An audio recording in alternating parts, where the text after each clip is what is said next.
Last episode, we generated our endpoints and tested them live, every API call returning real data from Postgres.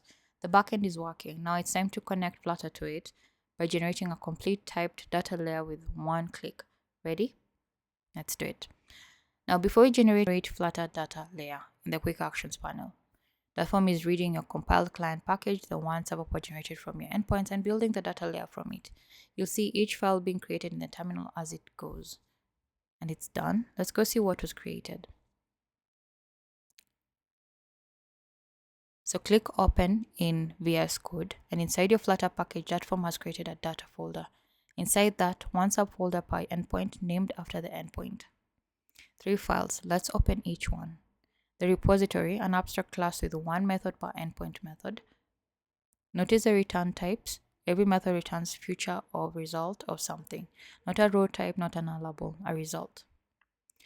The implementation, this is the concrete class. It holds a reference to the remote data source, wraps every call in a try catch, and returns either a success with the data or a failure with an error message. Just the usual clean code, right?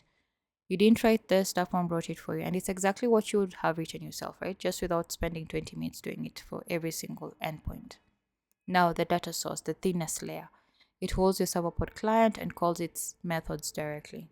One line per method, no logic, just the call. And finally, result.dart, generated once, shared across every repository in your project.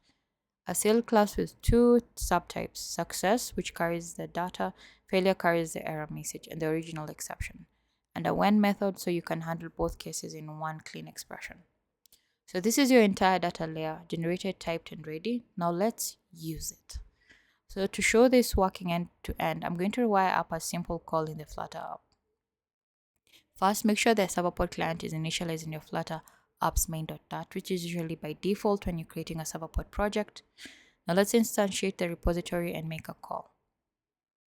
Create an instance of the repository implementation, passing in the remote data source with your Serverpod client.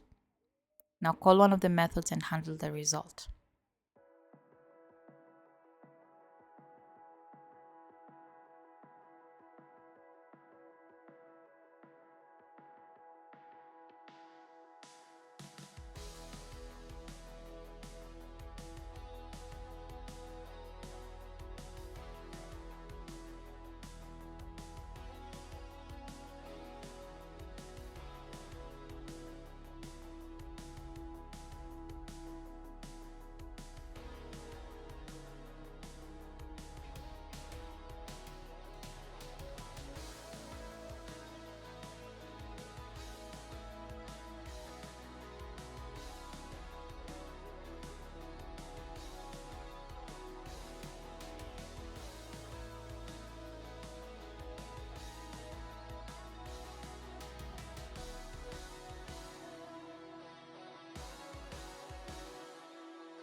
Let's run it.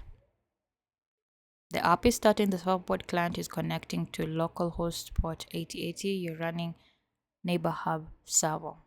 And there it is. Flutter is talking to your Serverpod backend through a typed generated data layer that you didn't have to write by hand.